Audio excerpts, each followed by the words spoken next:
Online शिक्षण प्रणाली में आप सभी का स्वागत है। मैं कुंवरपाल सिंह, लाला जगदीश प्रसाद सरस्वती विद्या मंदिर inter college, Jansath road, Muzaffarnagar. आज कक्षा 10वीं के अंतर्गत सामाजिक विषय उपविषय भूगोल के प्रकरण पाठ 2 वन्य एवं वन्य जीवन संसाधन का अध्ययन करेंगे। इस अध्ययन के प्रमुख बिंदु क्रमवार इस प्रकार हैं जिनका हम आज अध्ययन करेंगे। प्रस्तावना: आपने अपने आसपास घर, विद्यालय, घास, पेड़ पौधे, जीव आदि देखे होंगे, लेकिन क्या सभी एक ही प्रकार के हैं? तो आपने देखा होगा कि सभी अलग अलग प्रकार के पाए जाते हैं, क्योंकि भारत एक विशाल देश है। इस विशाल देश में जैव विविधता का पाया जाना बड़ा ही सरलता से कार्य है। इसमें जैव विविधता का अर्थ जैव विविधता वनस्पति तथा वन्य जीवन एवं वनों में मनुष्यों में अनेक प्रकार के पेड़ पौधों, जीव जंतु तथा मानव की अनेक जातियां उपजातियां पाई जाती हैं। इसी को जैव विविधता कहते हैं। भारत विश्व के 12 मुख्य जैव विविधता देशों में से एक है। भारत में लगभग 47,000 जातियों के पौधे पाए जाने के कारण दुनिया के देशों में भारत का 10वां स्थान तथा एशिया के देशों में 4था स्थान है। भारत में लगभग 15,000 फूलों के पौधे पाए जाते हैं, जो कि विश्व के फूलों के पौधों का 6% है।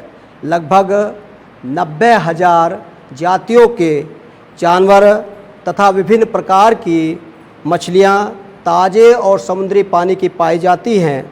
लगभग 12,000 से अधिक पक्षियों की प्रजातियां हैं, जो विश्व की लगभग 13% है। मछलियों की 2,546 प्रजातियां पाई जाती हैं, जो विश्व का लगभग 12% है। स्तनधारी जानवरों में हाथी सबसे अधिक महत्वपूर्ण है। यह असम, कर्नाटक और केरल के शुष्क और आर्द्र वनों में पाए जाते हैं। भारत जीव सुरक्षा अधिनियम सन 1972 ईस्वी में लागू किया गया। भारत विश्व का अकेला एक ऐसा देश है जहां शेर और बाघ दोनों ही पाए जाते हैं। भारतीय शेरों का प्राकृतिक वास स्थल गुजरात के गिर जंगल में है तथा भारत में बाघ मध्य प्रदेश, झारखंड के वन क्षेत्रों, पश्चिम बंगाल के सुंदरवन तथा हिमालय के क्षेत्रों में पाए जाते हैं। भारत में लगभग 1,300 पादप प्रजातियां संकट में हैं और इनमें से 20 प्रजातियां विनष्ट हो चुकी हैं।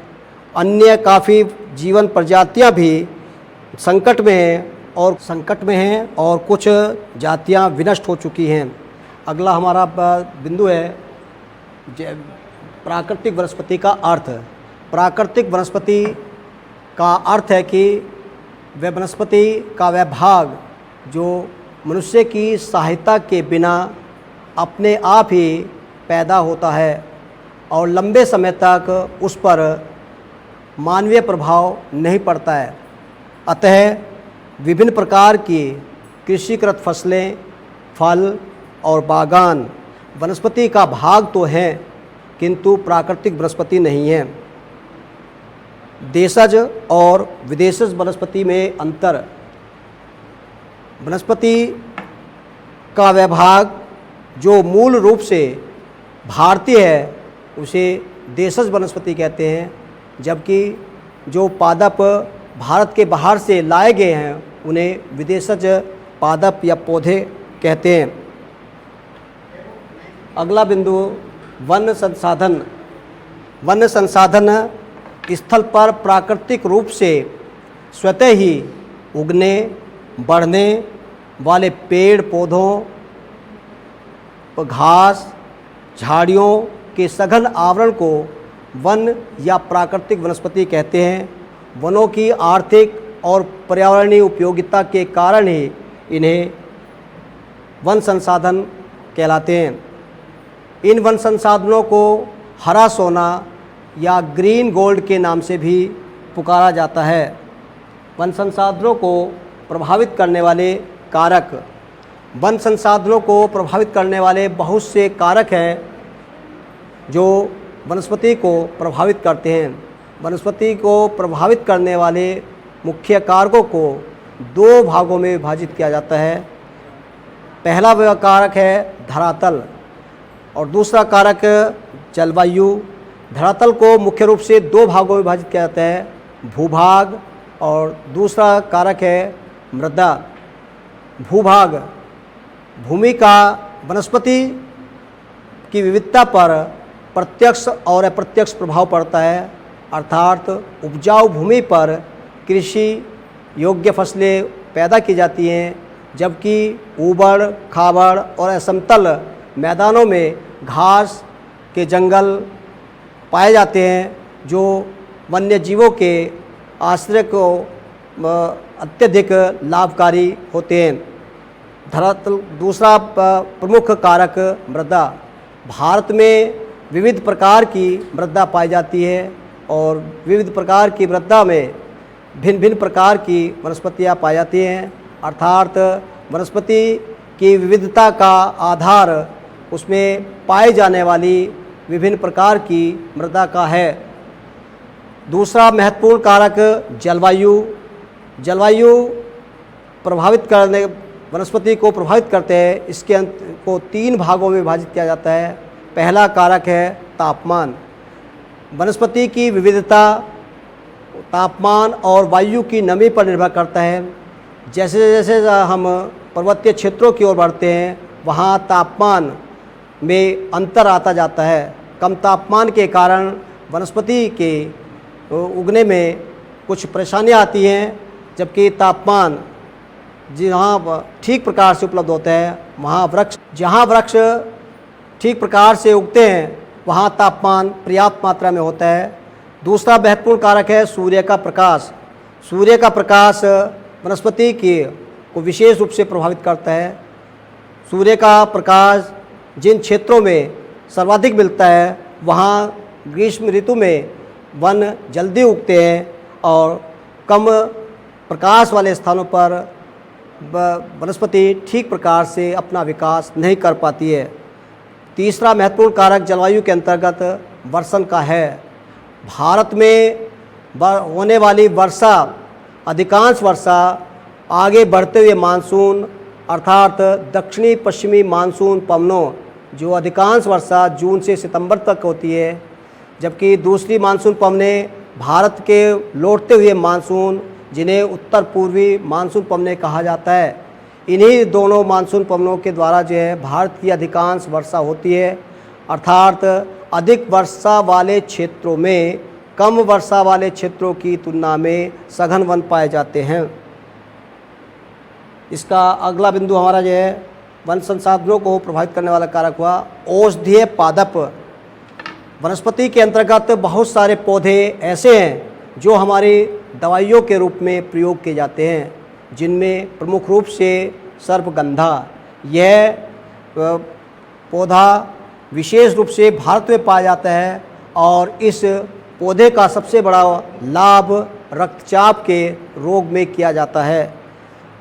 दूसरा महत्वपूर्ण पादप जामुन।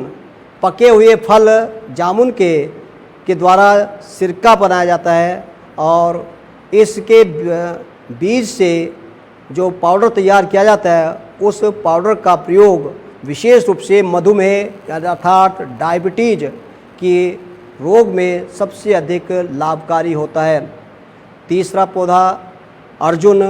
इस पौधे का इसके ताज़े पत्तों से जो रस निकाला जाता है उसके रस से कान के दर्द के रूप में सबसे अधिक उपयोगी यह कार्य करता है। इसके बबूल से प्राप्त गोंद मनुष्य को शारीरिक शक्ति देने के लिए सबसे अधिक उपयोगी रहता है। हिमालयन यव हिमालय क्षेत्रों में पाया जाता है और इसके जो जड़ों से रस निकाला जाता है उसका प्रयोग कैंसर के रोग में सबसे अधिक किया जाता है। कैंसर एक भयानक बीमारी है और सर्वाधिक उपयोग होने के कारण इसकी सुरक्षा भी अधिक की जाती है। कचनार जो है वो अल्सर यानी फोड़ा आदि के रोग के साथ साथ दमा आदि के लिए भी इसका प्रयोग किया जाता है। प्राकृतिक रूप से पौधों की जो है वृक्षों की प्राचीन काल से ही पूजा होती आ रही है और मनुष्य में पहले से ही विश्वास है कि प्रकृति पूजा की जाती है। वृक्षों की विभिन्न उत्सवों अवसरों आदि पर तथा विवाह शादी अन्य महत्वपूर्ण कार्यक्रमों में वृक्षों की पूजा की जाती है। घर की महिलाएं भी कुछ सप्ताह के दिनों में विशेष रूप से व्रत रख करके उनकी पूजा अर्चना करती हैं। जैसे उदाहरण के रूप में गुरुवार को केले के वृक्ष की पूजा की जाती है, शनिवार को वट के वृक्ष की पूजा की जाती है, पीपल के वृक्ष की पूजा की जाती है, नीम आदि आम कुछ क्षेत्रों में स्थानीय आधार पर भी जो है अलग अलग क्षेत्रों में अलग अलग पौधों की पूजा की जाती है। अतः इस प्रकार से जो है वृक्षों की पूजा हमारे देश में प्राचीन काल से ही होती चली आ रही है। वृक्ष हमारे लिए बहुत ही लाभदायक और एक प्रकार से गुणकारी होते हैं जिनका प्रयोग हम अपने दैनिक जीवन में करते हैं।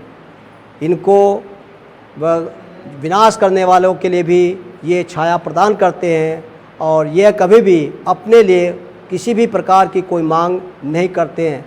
अतः वनों की सुरक्षा रक्षा करना हम सभी का दायित्व होता है। अगला हमारा पादप बिंदु है जाकर के वन आधारित उद्योग।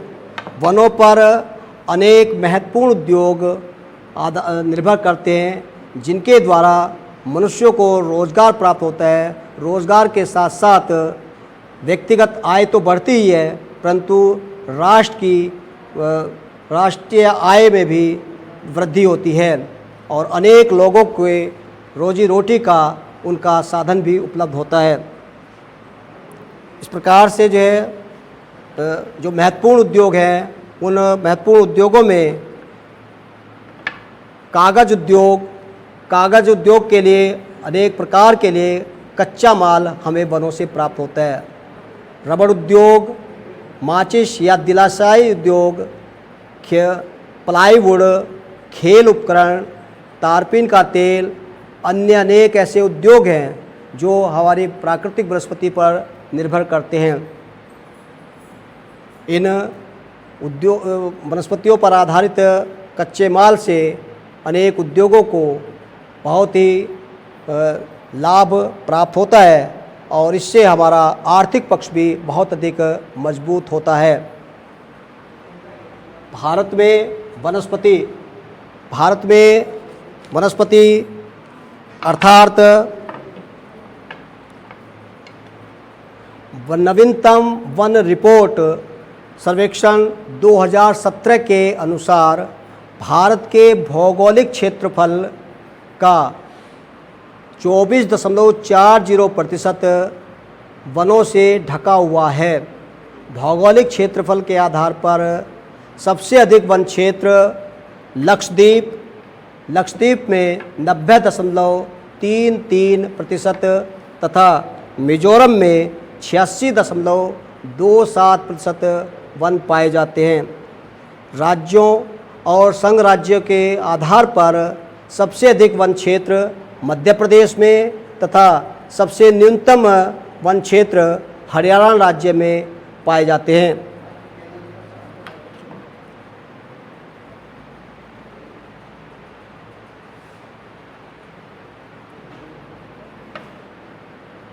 वनस्पति जगत और प्राणी जगत का अर्थ और अंतर। प्राणी जगत और वनस्पति जगत के अंतर को हम निम्न प्रकार से स्पष्ट कर सकते हैं। वनस्पति जगत शब्द का अर्थ विशेष क्षेत्र अथवा समय में पौधों की उत्पत्ति से है, जबकि प्राणी जगत शब्द का अर्थ विशेष क्षेत्र अथवा समय में प्राणियों की उत्पत्ति से है। वनस्पति अपना भोजन स्वयं बनाने में सक्षम है, जबकि वह प्राणी जगत अपना भोजन स्वयं नहीं बनाते, बल्कि ये अपना भोजन वनस्पति की सहायता से प्राप्त करते हैं। इस प्रकार से प्राणी जगत और विदेशी जगत, प्राणी जगत और वनस्पति जगत के अंतर को स्पष्ट इसके द्वारा IUCN के आधार पर पादप और जीवों का वर्गीकरण। IUCN के आधार पर IUCN अर्थात अंतर्राष्ट्रीय प्राकृतिक संरक्षण और प्राकृतिक संसाधन संरक्षण के अनुसार पौधों और प्राणियों की जातियों को निम्न श्रेणियों में विभाजित किया जाता है। इसकी 6 प्रमुख श्रेणियां हैं। सबसे पहली श्रेणी सामान्य जातियां। वे जातियां जो सामान्य रूप से जीवित रहने के लिए आवश्यक हैं। इसके अंतर्गत जैसे पशु, साल, चीड़, कृंतक अर्थात रोडेंट्स भी कहते हैं इसको, कृंतक को, ये सामान्य जाति के अंतर्गत आता है। दूसरे प्रकार की जाति संकटग्रस्त जातियाँ। ये वे जातियाँ हैं जिनके लुप्त होने का खतरा है, जैसे काला हिरन, मगरमच्छ, भारतीय जंगली गधा आदि। तीसरे प्रकार की जातियाँ सुभेद्य जातियाँ हैं। ये वे जातियाँ हैं जिनकी संख्या घट रही है, अर्थात इस प्रकार का उदाहरण जो है नीली भेड़ और एशियाई हाथी। चौथे प्रकार की जातियाँ दुर्लभ जातियाँ हैं। दुर्लभ ये वे जातियाँ हैं जिनकी संख्या बहुत कम या सुभेद्य है। उदाहरण के रूप में हिमालयन का भूरा भालू ये दुर्लभ जातियों के अंतर्गत आता है। पांचवें प्रकार की जातियाँ स्थानिक जातियाँ, प्राकृतिक और भौगोलिक सीमाओं से अलग विशेष प्रकार की जातियाँ पाई जाने वाली जातियाँ, जैसे निकोबारी कबूतर, अंडमानी जंगली स्वर आदि स्थानिक जातियों के अंतर्गत आते हैं। और छठे प्रकार की जाति है लुप्त जातियाँ।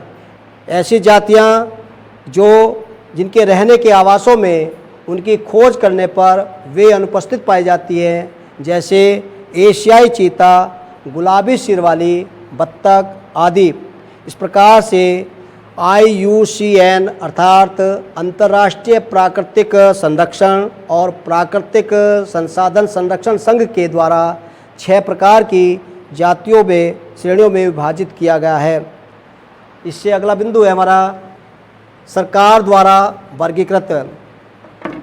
वनों के और पादप के जीव की सुरक्षा करना, उनका प्रबंधन करना, नियंत्रण करना, विनियमित करना अपेक्षाकृत बड़ा ही कठिन कार्य है।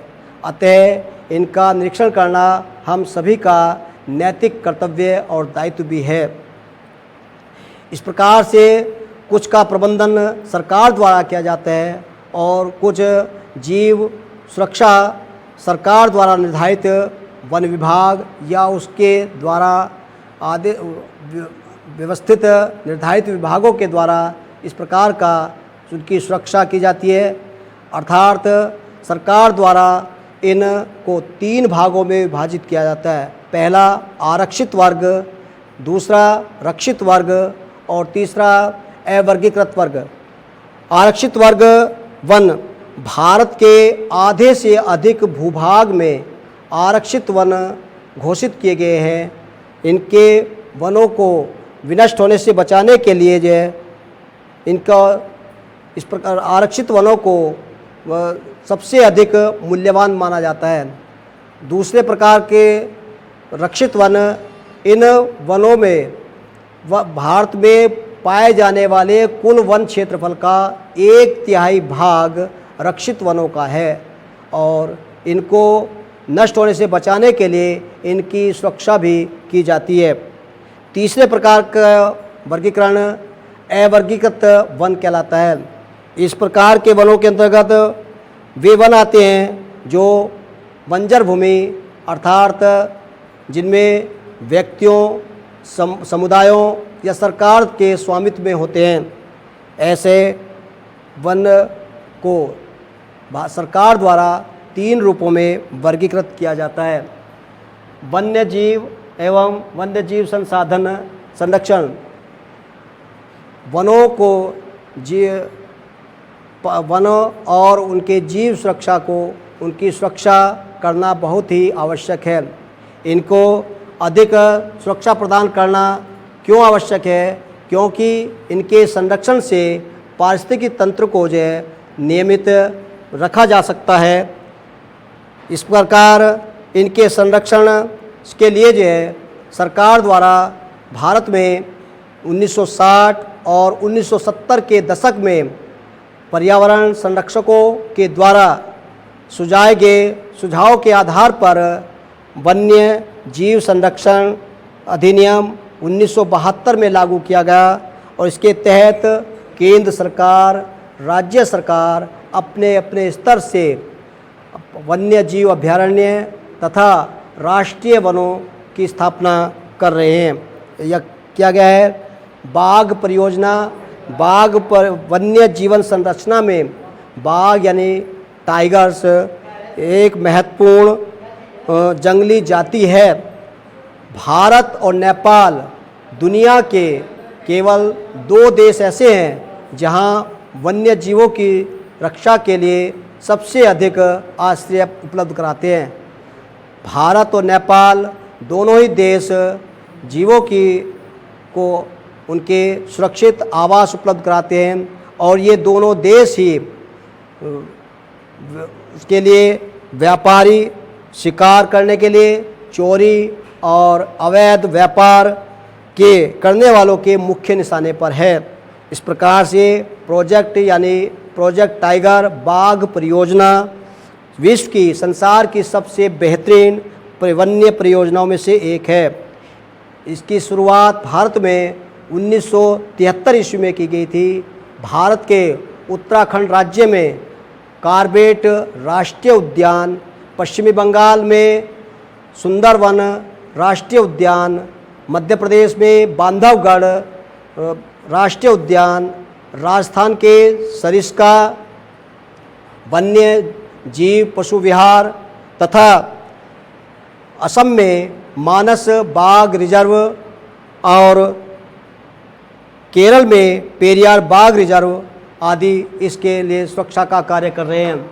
पारिस्थितिक तंत्र, इसके तंत्र को जो है अब नष्ट होने से बचाने के लिए इस प्रकार लालची व्यापारियों का अपने व्यवसाय के लिए अत्यधिक शिकार करना।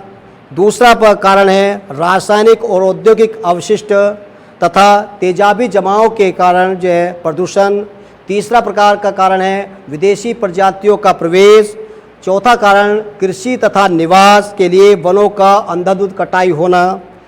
इन जीवों की सुरक्षा के लिए सरकार द्वारा भी कुछ कदम उठाए गए हैं। पादप और जीव संपत्ति की सुरक्षा के लिए सरकार ने कदम उठाए। भारत में 18 जीव मंडल निश्चय आरक्षित घोषित किए गए हैं, जिनमें सुंदरवन, नंदा देवी, नीलगिरी, सिमलीपाल आदि हैं। 1992 ईस्वी से उद्यानों को तकनीकी और वित्तीय सहायता प्रदान की जा रही है। तीसरा शेर संरक्षण, गैंडा संरक्षण और भैंसा संरक्षण आदि योजनाएं चलाई जा रही हैं। भारत में इस समय 103 नेशनल पार्क, 535 वन्य जीव अभयारण्य और कई चिड़ियाघर इसमें उपस्थित हैं। भारत में विभिन्न प्रकार की वनस्पतियां पाई जाती हैं। सबसे पहला उष्णकटिबंधीय सदाबहार वन। उष्णकटिबंधीय सदाबहार उन भागों पाए जाते हैं जहां 200 सेंटीमीटर से अधिक वर्षा होती है। 200 सेंटीमीटर वर्षा पश्चिमी घाट, असम और उत्तर पूर्वी राज्यों में पाई जाती है। यह इनमें महोगनी, रोजवुड आदि के सिनकोना आदि के वृक्ष पाए जाते हैं। दूसरे प्रकार की वनस्पति उष्णकटिबंधीय पर्णपाती वन। उष्णकटिबंधीय वन भारत के अधिकांश भाग में इस प्रकार के वन पाए जाते हैं। ये 70 सेंटीमीटर से 200 सेंटीमीटर से वर्षा वाले भागों पाए जाते हैं। व जल के आधार पर इसे दो भागों में विभाजित करते हैं।